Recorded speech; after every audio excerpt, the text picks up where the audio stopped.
అందరూ ఈరోజు మనం గ్రీన్ ఓట్స్ అయితే చేసుకోబోతున్నాను. ఇది వచ్చేసి పచ్చి బఠానీ. ఈ బఠానీని కాసంత కవర్లో కానీ క్లాత్లో కానీ కట్టేస్తే ఇలా మొలకలు వస్తాయన్నమాట. దీన్ని కచ్చాపిచ్చిగా మిక్సీ చేసుకుని హాట్ వాటర్లో మరిగించి ఓట్స్ వేసుకోవడమే ఆరోగ్యానికి చాలా మంచిది. చాలా ప్రాసెస్ ఏంటో చూసేయండి. మనం మొలకొచ్చిన గ్రీన్వి బఠానీ, పచ్చి బఠానీ, దీన్ని హాట్ వాటర్లో వేసుకుని వచ్చేయండి.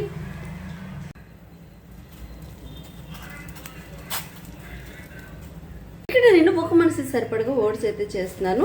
ఇలా ఇది వేసాక ఒక 5 నిమిషాలు ఉడికితే సరిపోతుంది. అబ్బాయిలు అయితే టేస్ట్ చాలా చాలా బాగుంటుంది. మనం ఇలా బఠానీ పేస్ట్ వేసుకున్నాక 5 నిమిషాలు అయిపోయింది. ఇప్పుడు మనం ఓట్స్ని వేసుకుందాము. ఇక్కడ నేను 2 స్పూన్ వరకు ఓట్స్ అయితే వేసేసాను. సరే, ఇలా కలిపేసి దీనికి తగినంత సాల్ట్ వేసుకుని మీరు ఎంత తింటే అంత. ఇప్పుడైతే గ్యాస్ని ఆఫ్ చేసుకుని ఒక 10 నిమిషాలు మూత పెట్టుకుంటే ఓట్స్ అంతా సాఫ్ట్గా అయిపోతుంది. ఇది డైట్ చేసే వాళ్ళకి ఆరోగ్యానికి కూడా చాలా మంచిది. గ్రీన్ ఓట్స్ చూసారా ఎంత గ్రీన్గా ఉందో. వీడియో నచ్చిందో అయితే లైక్ చేయడం అస్సలు మర్చిపోకండి.